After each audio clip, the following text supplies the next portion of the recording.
prophets. Because unfortunately, very often, some of these people start going astray. They leave the pure monotheism. They leave the pure and true religion that God revealed to Moses, and they go astray. That's one of the reasons God sends prophets. And Baal is one of these false gods that they feel tempted to worship. Now, they found the passion of Baal on some clay tablets. Of course, by the way, it's also very important to point out that these religions and these gods existed at the time of Jesus and thousands of years before the time of Jesus. They're not imitations of the Christian story. In fact, as we will clearly see, it's the other way round. The so-called passion of Christ is nothing except a pure imitation of the paganism of these gods and these people that they went through. It's exactly verbatim a copy of it, we will find. So we take the passion of Baal. The mystery of Baal was enacted every year in the spring. In places, the Baal text incidents are so close to the gospel sequence that one might even wonder if they formed a written source. They include the details of Baal's capture and his trial in the house on the mount, his torture and being led away to death together with a malefactor. Another, also charged as a malefactor, was set free. The city broke out in tumult and fighting. Baal's clothes were carried away. A woman wiped away the blood from the drawn-out weapon thrust into his heart. A goddess sought to tend him, and a weeping woman came to lament at the gate of burial. He was brought back to life at the spring equinox. Of course, the early church tried to claim these similarities is that the devil had deceived people concerning the passion of Jesus, and then the devil had made the whole passion of Jesus similar, and they had made a similar thing for their gods. However, there is a much more convincing explanation. And the more convincing explanation requires us to go back a little bit again to look at some interesting historical points. Now, in my lecture in Sydney, I tried to look at the truth about Jesus from two particular angles. I tried to look at it from the angle of examining whether the biblical text could really act as an authentic source of information about the life of Jesus. And we showed that there are several problems with that. We showed in that lecture that there are several problems with it. The contradictions within the biblical text, also the presence of large numbers of other stories of the life of Jesus that did not agree with the one that is present in the Bible. And that we also showed that the present day biblical text is something that was chosen by one particular sect and one particular group and one particular mentality within Christianity. And these texts were chosen because it agreed with their idea. In fact, the gospel writers themselves confess that why did we choose these events? Why do we choose these things? As Luke, for example, confesses to Theophilus that many people have written accounts and many people have said different things. But I chose these things because it seemed good to me. And the reason why is because it testified to their concept that Jesus was the Son of God, and that the whole concept of Christ crucified being the essential gospel, Pauline Christianity essentially.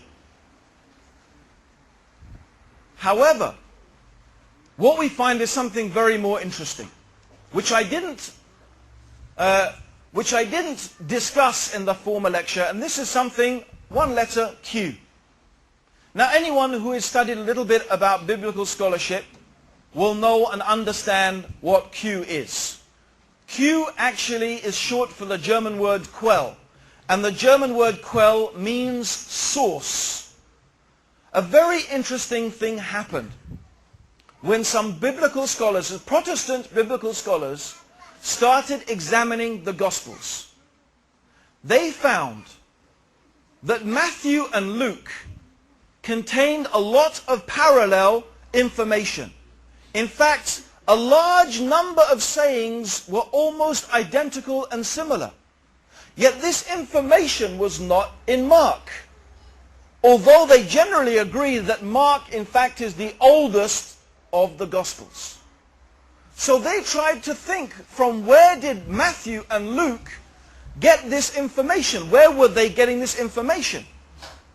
And they realized that Matthew and Luke must have had a common source. They must have had a common source, some bit of information, some tradition, some writings that they were both referring to. And the very interesting thing is that all the similarities between Matthew and Luke are all sayings of Jesus. This is important. It's important because there were no events described. There were no things about what Jesus did and where he went. Particularly in this common source document, there is nothing in the common source document about the crucifixion, the passion.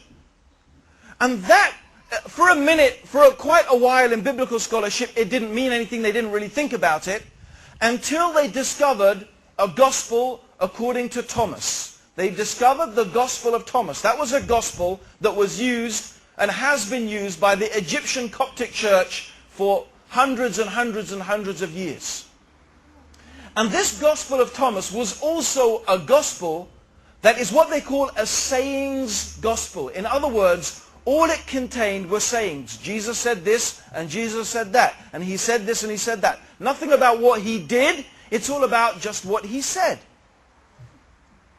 Now that had absolutely mind-boggling and devastating implications. Because what it meant is there is a whole tradition in early Christianity to whom the death and crucifixion of Jesus meant nothing. It was not even considered to be important. What was important for them is what Jesus said and what Jesus taught. And he didn't say and didn't teach anything about the passion. He didn't say and teach anything about the crucifixion. He taught what I was talking about before. Haqiq Allah, Haqiq al-Ibad, the rights of God, the rights of the creation. How we should worship God, how we should treat one another. It was a sayings gospel. Now that, of course, calls into question the whole presumption that Christianity from day one was this religion that believed in a Christ crucified who had come to save humanity through his death.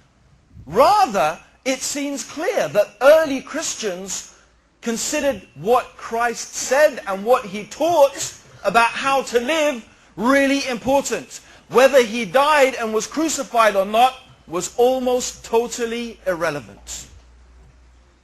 And that means that the whole idea of God becoming a man, the whole idea of a sacrifice for the sins of humanity, the whole idea of the resurrection is unnecessary.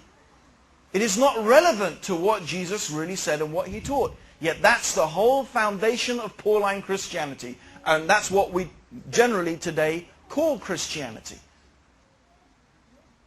Now, how did this come about? How did this come about? How did we get this fusion and confusion taking place? Well, to tell you the truth, it is almost impossible for us to come to a definite and definitive understanding how. However, as Muslims, we find the Quran gives us some tantalizing glimpses into how this took place. We find the Quran mention some things about Jesus, about the false concepts and lies that were attributed to him, and how these